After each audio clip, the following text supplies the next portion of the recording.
I launched Boudet Thought Leadership Partners in February of 2020, right before the COVID pandemic began to overtake the world.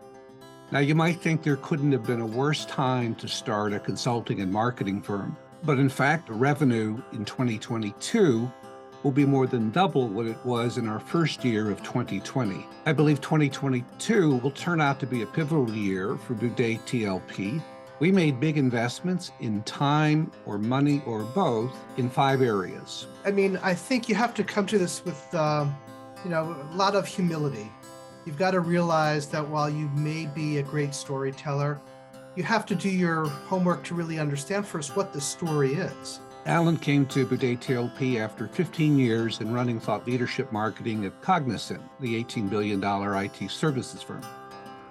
Our book has won a number of publishing industry awards, and it's been an Amazon bestseller at various times this year. But more importantly, I believe it's brought the ideas that I've been developing since I entered this profession of thought leadership 35 years ago to the top levels of big companies around the world, even as far as Sweden. So we've produced 13 Everything Thought Leadership podcasts in 2022, both featuring thought leadership practitioners as well as thought leaders themselves. These folks provided some real illuminating perspectives on really what's at the heart of their thinking, how they produce their thought leadership, and the impact it has on the marketplace in terms of really serving clients. And we look forward to producing a bunch more in the coming year. Speaking of upcoming guests, we've got Vinny Mirchandani, who's an esteemed blogger, author, intermediary, and consultant who has helped IT services as well as technology vendors evangelize their thought leadership in the marketplace. Vinny has published a number of books over the years, including The New Polymath and a series of pieces looking at the SAP economy. 2022 has been a big year for us in developing new services, developing new content on thought leadership best practices, in presenting our expertise, and in working with new and old clients. I think we've raised our capability and our stature significantly. It's also clear to me now that thought leadership has become a profession. This notion was driven home to me at our conference in November in Dana Point, where we met with nearly 60 other members of this passionate tribe of thought leadership professionals. Our Profiting from Thought Leadership Conference was the 6th one we've held since 2016, and I think it was our best.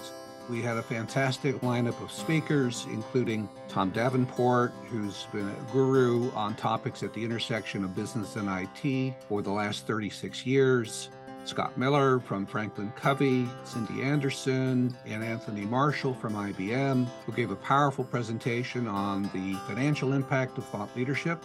We had presenters from Boston Consulting Group, Bain, Pushkin Industries, Deloitte, Gensler, and other presenters. And our attendees came from across the US and Canada and even Europe. And after 2+ years of business isolation and social distancing, it was nice to get into a room with your colleagues, with people like yourself, to hear and to learn from each other and to engage and interact on topics that are near and dear to the thought leadership profession. Another big investment we made in 2022 was in our training business. It began with our first course, which we call Developing Compelling Narratives. We have 2 more courses in the works to be released into the marketplace in the first quarter of 2023. One will be on creating compelling data visualizations. That course will be taught by Bill Shander, who's a big expert on this topic. And the other course is going to be about writing compelling thought leadership prose. By the end of 2023, we expect to have 2 more courses after that, one on designing thought leadership research studies, and the second on analyzing the data that comes in from thought leadership studies. Altogether, these 5 courses are aimed at improving the skills of thought leadership professionals at B2B companies in developing, presenting, and marketing big ideas. We also published several articles in 2022 on topics such as building a culture of thought leadership, which is really critical and something that many companies struggle with. Managing the thought leadership function in a recession, which we're all going to have to deal with if the impending softness in the economy actually materializes, and how venture capital firm Andreessen Horowitz manages thought leadership, which was quite revealing, because it suggests to us even those folks in high finance really take the thought leadership profession quite seriously.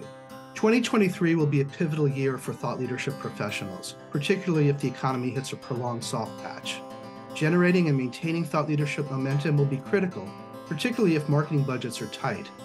Committing to a rigorous research agenda that informs the continuous development and dissemination of big ideas will give your firm a distinct business advantage. Importantly, it will help your program create a deep reservoir of IP that informs new products and services that drive top and bottom line growth. We look forward to working with you in the coming year to convert your thought leadership opportunities into program success. Alan and I greatly look forward to working with new and existing clients and helping them be seen as leading experts in their domains. In the meantime, we wish you all a very happy holiday and look forward to working with you in the new year.